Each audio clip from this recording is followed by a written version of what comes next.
Hey Internet, this is Captain Fruit reporting for duty, and I know everyone's onto the PlayStation 5 and the newest gen bandwagon, and I completely understand that. So this is probably not going to be the most sexy videos, if you will, but you know what?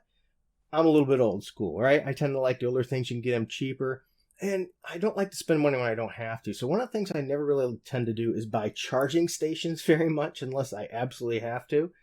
And I finally broke down and bought a charging station for the PlayStation 4. And what I got is this Atrix charging station here.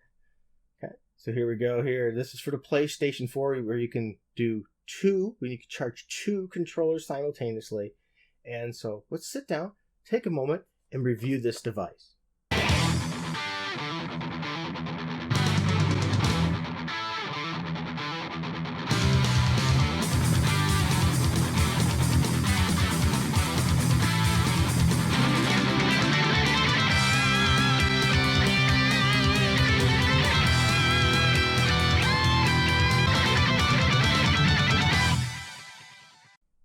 Alright, so I've unpackaged the device, and everything came packaged really well. So, obviously this is going to be the power supply here. Let me rip this out of here. So it comes with a power supply here. It's got a decently long cable, it appears, too. So that's always good, because I hate having a short cable that can't reach very far. You know, then causes you have to plug in all kinds of extensions and things, which just really, to be honest, that causes a mess. And I don't like the mess. So, you know, I know, a charging station, who gives a crap, right? For the 5 people watching this video. But once again, maybe you're out looking for a charging station as well. It comes with instructions because, I mean, who knows how to plug something into the wall and put your controller into it. Now, I will say probably one good thing about instructions is it will tell you what color it is if it's charging, which that I can understand. Now, the charging station itself is really rather light. It's quite light here. It's got a plastic cover here. I'm going to take that little plastic cover off. Pretty cool front end there, the glossy, and you can see that the power supply is going to plug back in there, and the controllers are going to sit right down here. So the next thing I'm going to do is I'm going to record putting these on and see what happens here at the front display and see how well this thing works. All right, guys, as you can see, I'm getting really fancy here. I'm just using my phone with my Takstar mic here.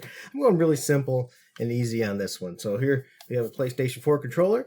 As you see, that's the important part to get in there to the charging port there.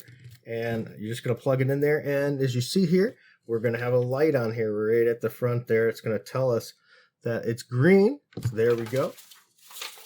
Now, when the PlayStation 4 controller is fully charged, the charging indicator icon on the controller will turn from red to green and remain on green to show that it's fully charged. So as you see here, this controller is fully charged. Let me plug another one in on here. Let me grab another PlayStation 4. See, before I'm using this long cable, and I hated doing that. I like to make sure that I like good cable management, you know, and I got so many things hooked up, it's gonna be tough. So here now I'm going to put the second controller on there. Once get these set in there, you just push down a little bit. You can feel it actually squeezing into the socket, the charge. And as you see there, now we have a red light, which that red light is showing that this one is still charging. And you're going to sit there, and when you know it's charged, it's good. The little lights also come on, so it's going to look cool in the dark. It'll look cool in the dark. So once again, it's really easy to understand. You do have to push the controllers in a little bit, but once again, green, good. Red means it's still charging. It's pretty sleek. It doesn't take up a lot of space. Once again, this is at the Atrix, ATRIX charging station. Yeah, it's not going to make your controllers fly off, become laser guns, or improve your quality of life significantly. But if you're like me, I don't want to have to leave my system all the time on sleep mode just to charge a controller, because I don't usually, and I don't want to sit there playing with the controllers plugged in if I don't have to, which I know, right? First world problems, but hey, it does what it does. So once again, this isn't going to make the world take off. You can find these probably on average for $20 and less. You can usually find them for around $14, $15 really easily. Now, one thing I didn't care about a whole lot is I'm a stickler for this stuff here. If you can see here, there's a little bit of gap when you plug this USB charger in there. The charging port there on the input, there's a little gap. I always like them to plug in completely flush, but this one doesn't, so there's a little gap, and that just bugs me. But hey, that's just me and my goofiness there. So once again, this thing is pretty sleek. It holds them in pretty well. You don't have to worry about just tipping a little bit and falling out. It's going to grip well. For the price, it's probably a pretty good deal.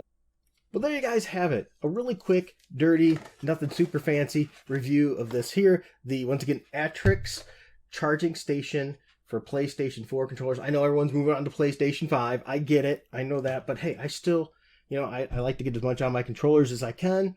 And I hate it when I go to play a game and my controllers are dead, right? And so here we go. A cheap, quick fix. And, you know, this does look pretty darn cool. I think it looks pretty sleek. It doesn't take up a lot of space, so that's always wonderful too. Well, I hope you enjoyed this video. If you did, please be sure to hit like, subscribe, hit that notification bell. And if you don't mind a little bit there, we do have a Patreon or subscribe star where you can help the channel if you find yourself in a good position too as well. All right, well, thank you, and until next time, keep it frugal.